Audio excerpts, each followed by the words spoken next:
Hi everyone, welcome to another live video on the Whole Food Whole You resource group.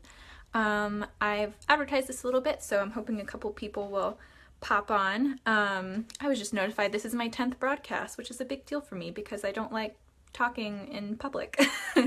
So today we're gonna totally switch gears from what we've been talking about the past couple weeks with adrenal fatigue.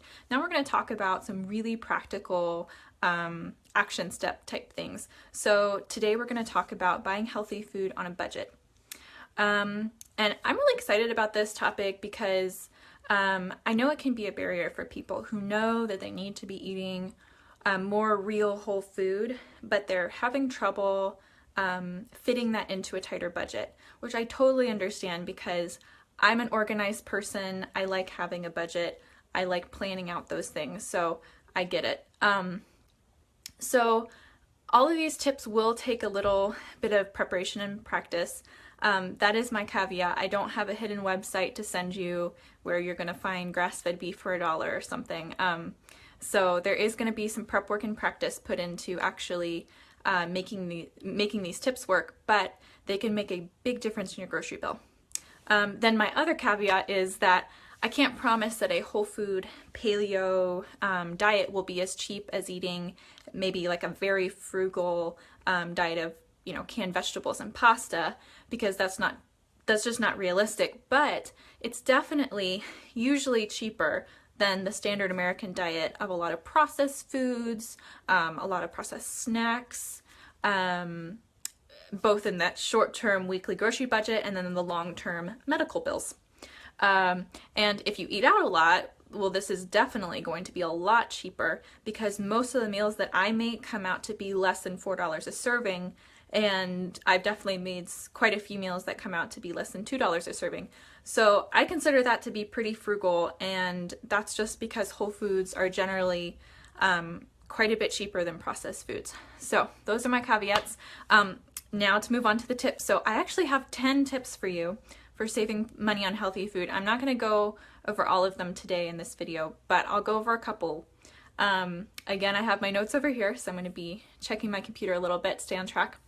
Number 1, save pricier ingredients for special occasions. So if you've ever looked at a recipe and thought to yourself, okay, there are 5 different ingredients here that I don't have. I'm going to have to go out and buy them to even make this taste good. And I don't know if I'll even use them again or be able to use them before they go bad. Yeah, just skip those recipes. And then that might be a more unique situation, but and maybe the recipe isn't that crazy, but maybe it calls for more expensive cuts of meat or 3 different fresh herbs. Again, unless your budget can handle it, I would just skip those. And I mean, honestly, we eat a lot of ground grass-fed beef in this house because it's cheaper, it's still nutrient dense, and it's easy to stretch out.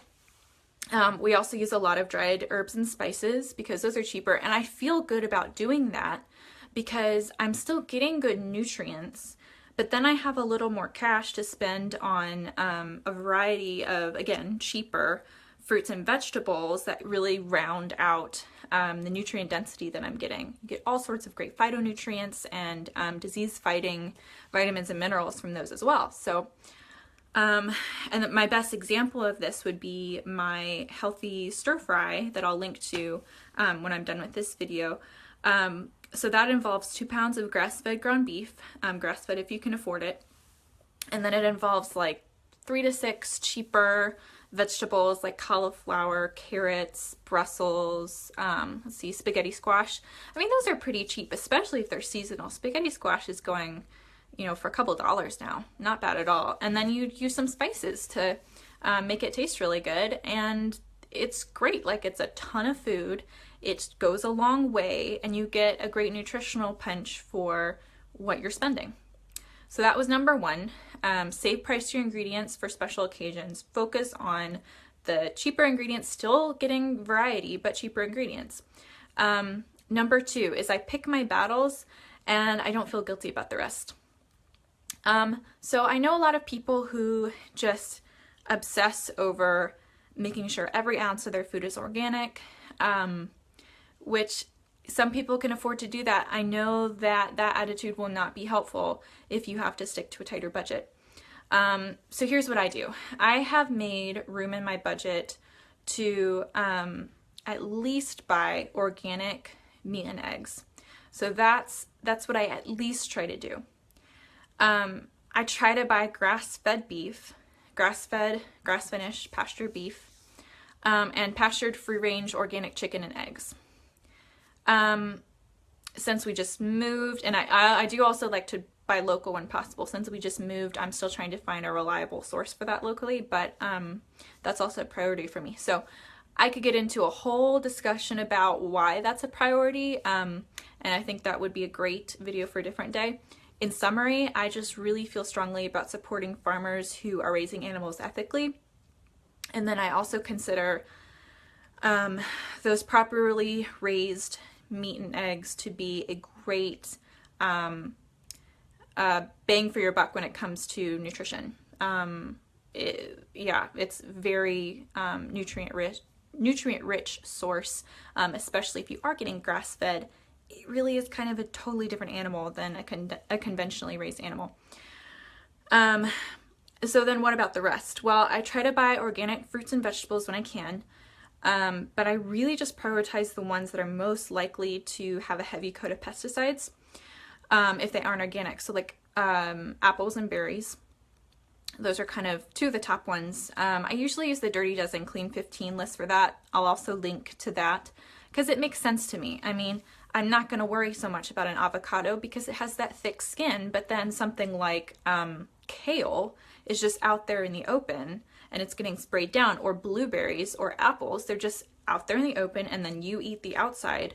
So they don't have that protection and you're eating everything that's gone into that. So, but what if you're in a place where your budget is so tight that you can't afford to prioritize grass-fed, high-quality meat. You can't even think about buying organic vegetables. That's okay. Just do your best, because I would much rather have people eat a large variety of healthy foods, lots of fruits and vegetables, getting all sorts of different vitamins in, than consuming less because you're scared of pesticides. That really doesn't make sense to me. I think the negative effects of pesticides or whatever else is going into that meat is going to be outweighed by the positive effects of, first of all, feeding yourself, but then also getting a variety of fruits and vegetables. And the same goes with meat. I mean, if you can't afford grass-fed organic, that's understandable. At least opt for some leaner cuts so you aren't exposed to the toxins that can accumulate in the fat of the animal. So that's all I have for today. Those are just the 2 tips. I just wanted to start us out so you can kind of absorb those and get back to me.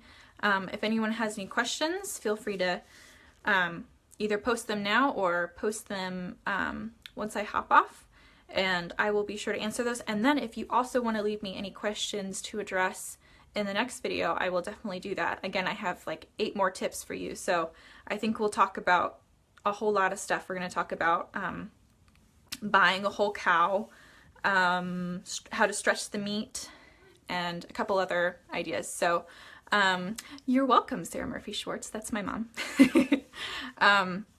So yeah, please leave me some comments and questions in the video and I will definitely try to address those. Thanks. Bye.